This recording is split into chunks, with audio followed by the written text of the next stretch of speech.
Good evening. Man, it's been a while. Gosh, man, I've been busy this week. And just, I don't know, just, didn't really. This week it was totally a great week to go inward and just spend time within and with the people around and just, man, I hope everybody had a good 11/11. That's for sure. Whoa. Intense. That's for sure. Tonight, I don't know, tonight's topic is going to be learned helplessness. I know it's a huge like man, like almost epidemic pandemic standards, man. When when we think about how this world can take its toll on us mentally, emotionally, leads to physically, and that, you know what I mean? And once it's physical, it literally takes our health and everything with it. So our mental health is crucial. An unbalanced mind leads to an unbalanced life, right? Unbalanced emotions lead to an unbalanced mind, which leads to an unbalanced life. So mental health is absolutely paramount in this world. We just don't realize it. We want to discount it and just like, no, who wants to be the guy laying on the couch at the shrink's office? You know what I mean? And who wants to have that as any topic of any conversation? I get it. But the time for being cool is freaking over, yo. Or at least it should be. I get it. Man. Not caring is totally badass. I didn't care for the longest time. Totally, I get it. To not care totally feels great. Ignorance is bliss, and everybody wants to remain in that ignorance. I get it. It's blissful.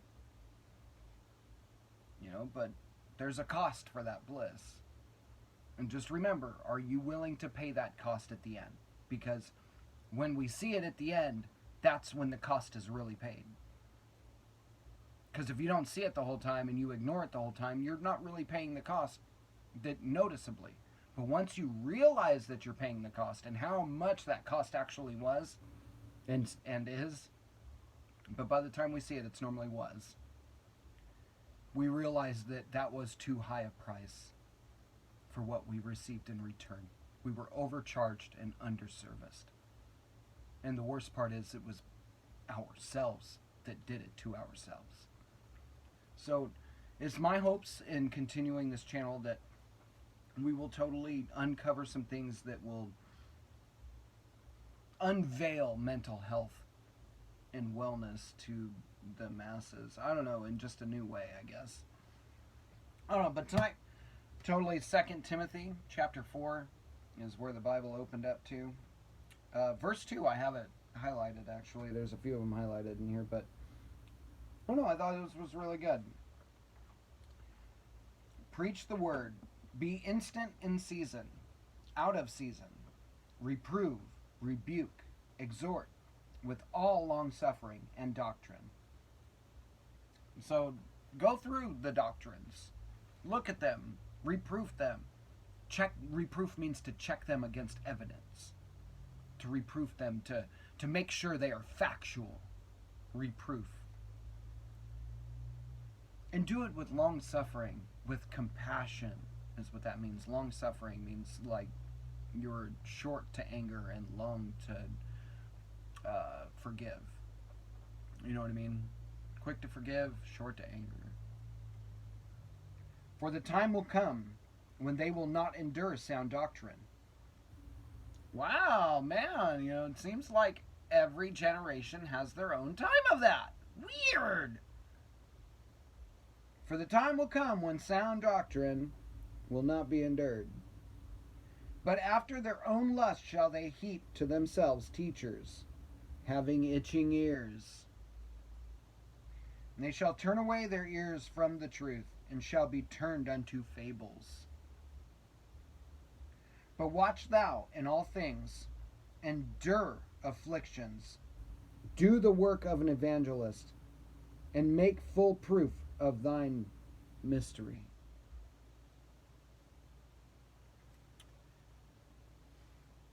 make full proof of his mystery. Make your life your own song,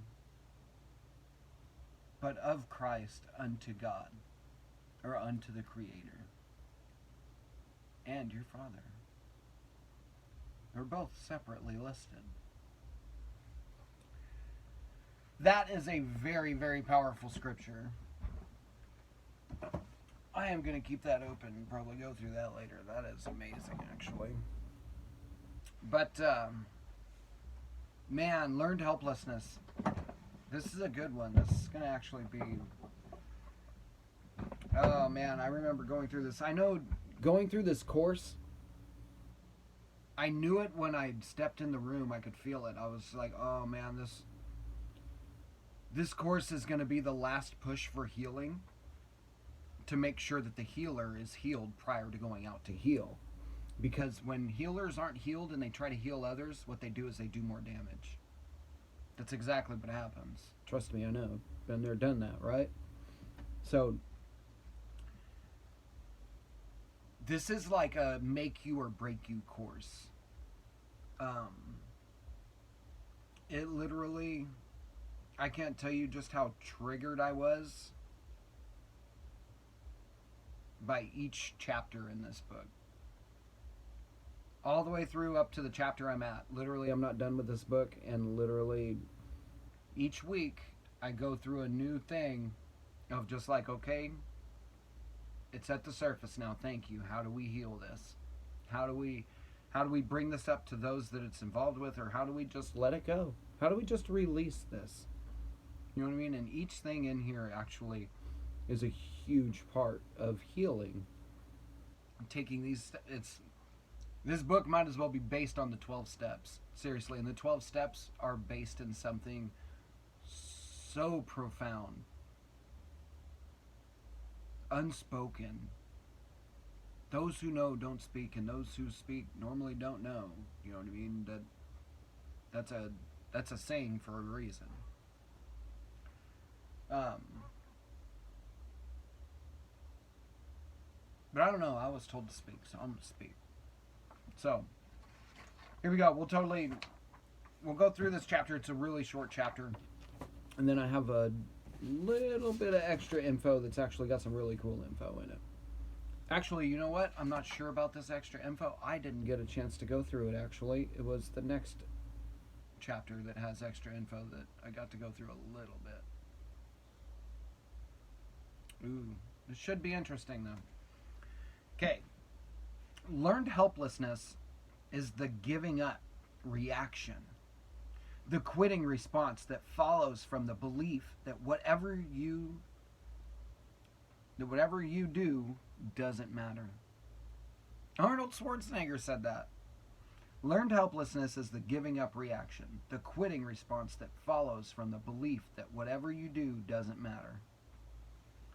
Learned helplessness is a concept that was discovered by psychologists Martin Seligman and Stephen F. Mayer, who conducted conditioning experiments on dogs using electric shocks, which totally, animal lovers out there just know that I totally feel you on this. That's horrible. I can't imagine using animals like that. But it's interesting, you know, if you look into like Pavlov's research in Russia, there was really, really good advances made, especially for our medical treatments and procedures today that we use based on that research. But I guess looking at the horrors of it, let's remember the positives that came from it, and also honor the suffering that happened and the lives given to bring us these advancements. You know what I mean? That's where it is. We honor their sacrifice, because what we have today is irreplaceable. The knowledge that we have today is irreplaceable. I'm just grateful that those animals came to do that, to make that happen. You know what I mean? Somewhere along the line, the soul of that animal, that fragment of light, agreed to come here to make that become manifest. Fine, I'll be that animal. I'll be that vessel, is what that fragment of light said. I can do that. I can make that happen. Send me, Father, I'll go. Thank you, animals that gave your lives, and human beings in camps that gave their lives for our medical advancements.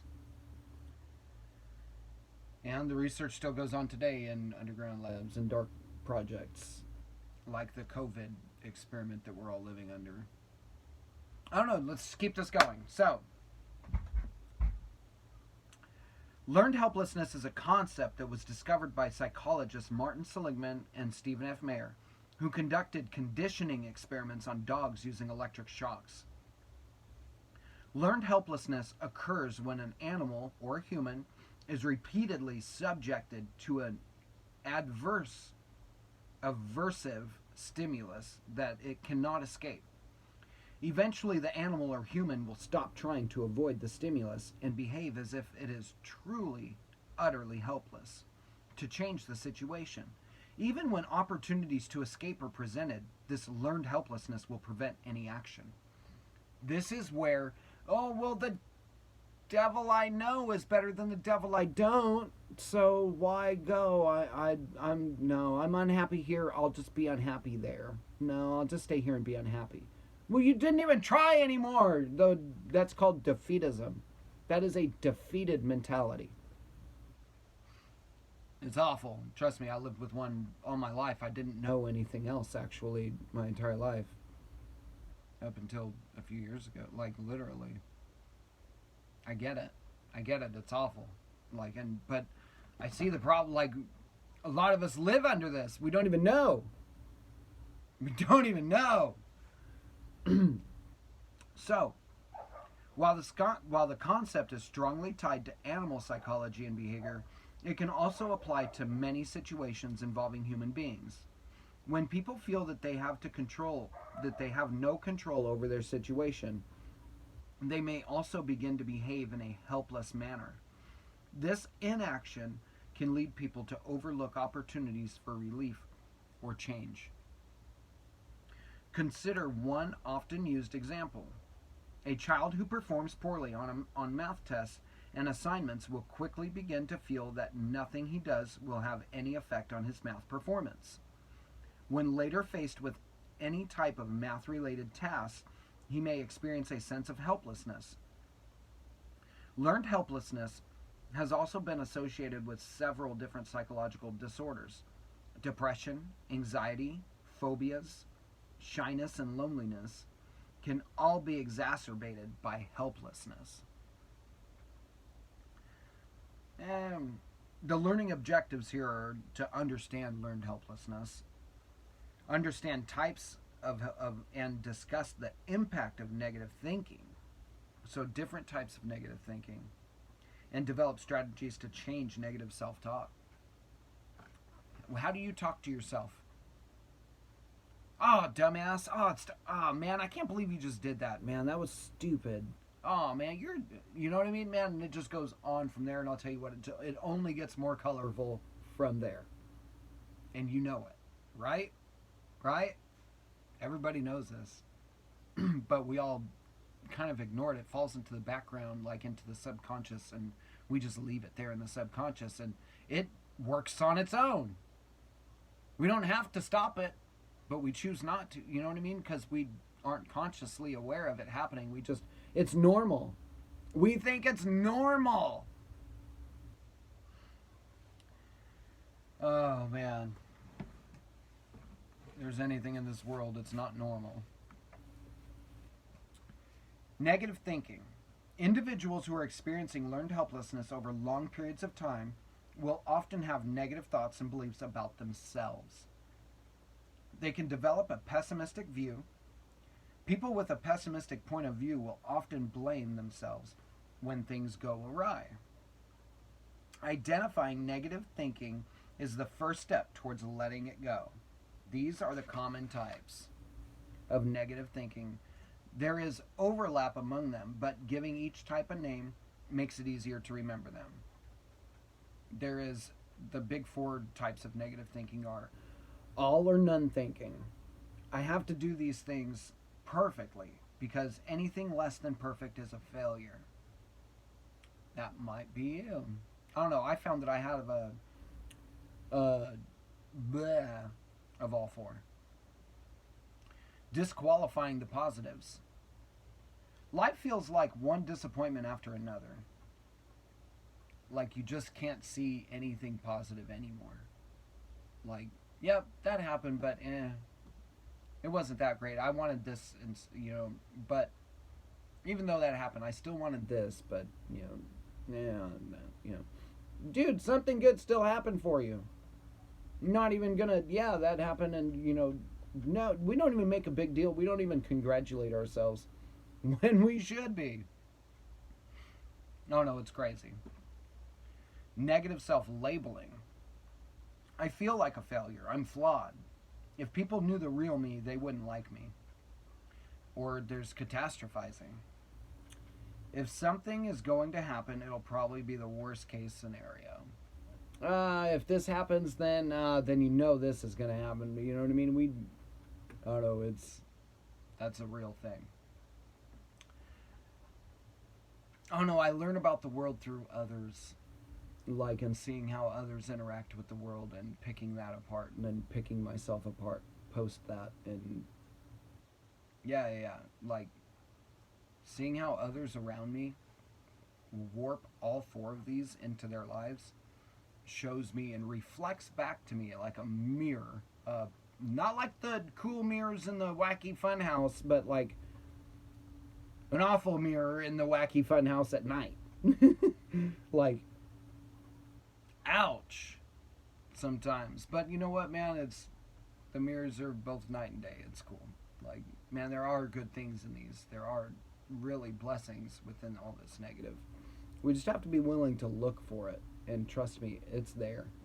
If we can, our minds are trained to think this negative in this way, you know what I mean? And look at how good it does on its own. We don't even need to help it along. It just does it on its own.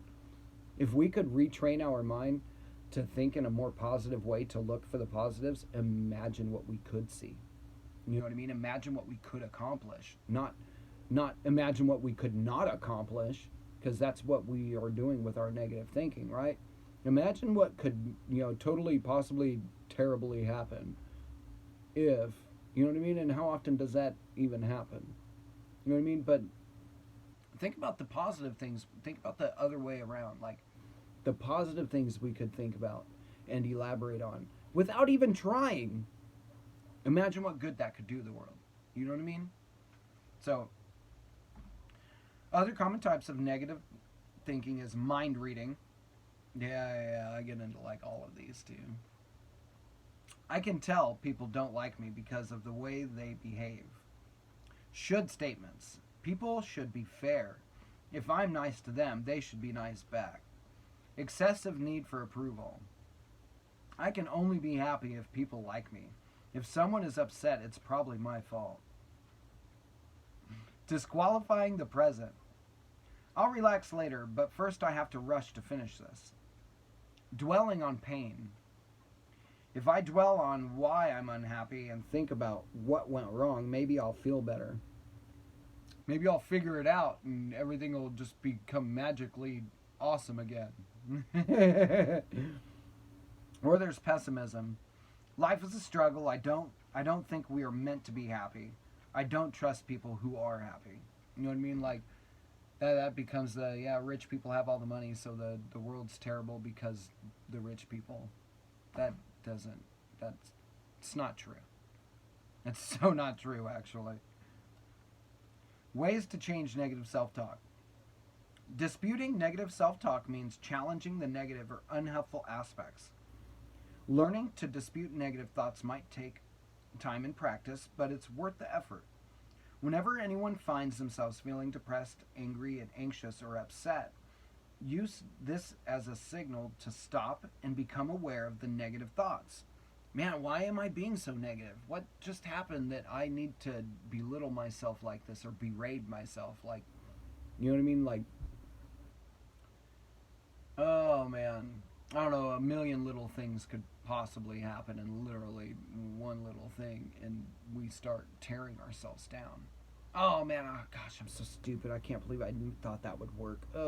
You start erasing it, you know what I mean? But like, dude, no, man, it helped you realize that that wasn't gonna work. You know what I mean? It was good for something. Quit beating yourself up, right? That was such a gorgeous sunset. All right. A good way to test the accuracy of perceptions might be to ask some challenging questions. These questions will help to check out self talk to see whether the current view is reasonable. There are four main types of challenging questions to ask. There's reality testing. What is the evidence for and against your thinking? Are the thoughts factual or are they just interpretations? Whose perspective are you looking from that makes this factual to you? You know what I mean? Is it really even true? Because a lot of the things we can see are just illusions, just ghosts. We just don't understand them. I don't know. We'll keep this as this. Are you jumping to negative conclusions? How can you find out if your thoughts are actually true? Look for alternative explanations. Are there any other ways that you could look at this situation? What else could this mean? If you were being positive, how would you perceive this situation? So try and come at it from other angles. Look at it, try and just be funny, humor yourself. Do it out of sarcasm at first. Anything that helps you to get to see the positive in it. Like, even if you've got to laugh about it, seriously. Putting it in perspective. Is this situation as bad as you are making it out to be? What is the worst thing that could happen? How likely is it? What is the best thing that could happen? What is most likely to happen? Is there anything good about this situation? And try not to be completely sarcastic about it, right? Will this matter? Will this matter in 5 years' time? When feeling anxious, depressed, or stressed out, self-talk is likely to become extreme and more likely to expect the worst and focus on the most negative aspects of the situation. So it's helpful to try and put things into their proper perspective, using goal-directed thinking. Is thinking this way helping you to feel good or to achieve your goals? What can you do that will help solve the problem? Is there something you can learn from the situation to help do it better next time? Recognizing that the current way of thinking might be self-defeating, or i.e., it doesn't make you feel good or help you to get what you want, can sometimes motivate you to look at things from a different perspective.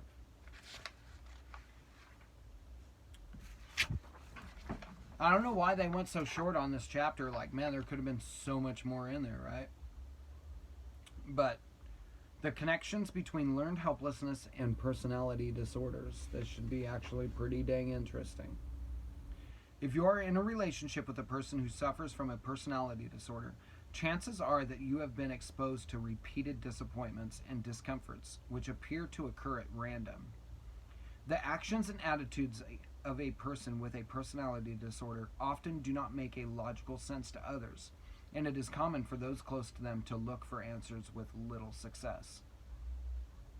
Some people search for causes and correlations to explain the behaviors of a personality disordered person. Okay, people are not their disorders. That's bad verbiage. Sometimes correlations are identified. Sometimes correlations are identified, but often these discoveries break down as the behavior of the PD or the personality disorder really can't be controlled that easy. In most cases, the non personality disorder, while the non-PD will experience further disappointment and over time begin to feel that the situation is helpless. So they refer to the person as the personality disorder and the person in the relationship who is who doesn't have the personality disorder is just a non-PD. Man, this is really like, man, they need to update this kind of stuff.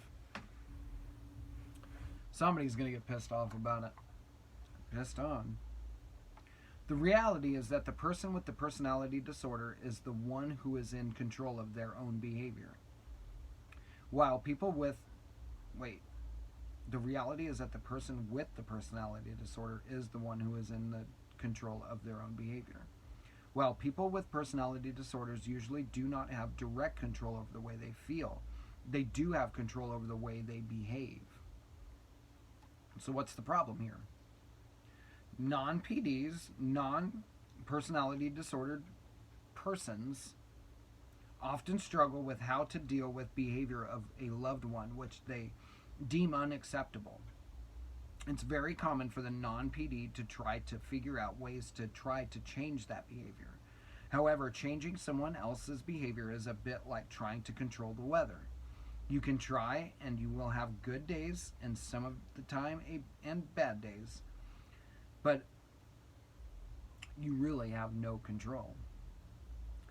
Armed with this disappointing realization and facing possible further abuse, it's common for the non to begin to feel that they themselves are helpless.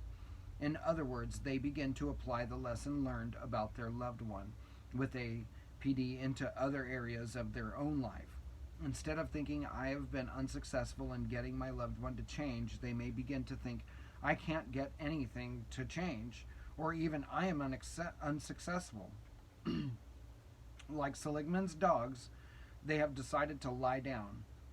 Examples of learned helplessness. Learned helplessness occurs when a person has experienced a specific series of negative events over which they have no control, despite their best efforts to improve the situation. Over time, the person may begin to believe that no matter what they do, bad things will happen from time to time in a random fashion. Dysfunction arises when a person's negative experiences are generalized to their broader situation or outlook. Let's say that a man with a spouse who has personality disorder notices that on the last few occasions that he returned home from work punctually and complimented her appearance, that she treated him very well, fussed over him, and paid attention to his needs. He tells himself that coming home early seems to be working. The next day, he decides to surprise her by coming home an extra 2 hours early. Excited at his plan, he arrives home only to discover her with another man. His model for how his world works is devastated. He no longer has a sense of control over his well-being and personal security. He may tell himself, I'm so stupid. In reality, his wife's unfaithfulness had nothing to do with him. It was rooted in her need for attention and her low self-worth. An opportunity arose when a stranger showed an interest in her, and she succumbed. Along with the thrill, she has been feeling some guilt over her behavior and fear of getting caught, and has subconsciously overcompensated by being extra nice to her husband when he comes home.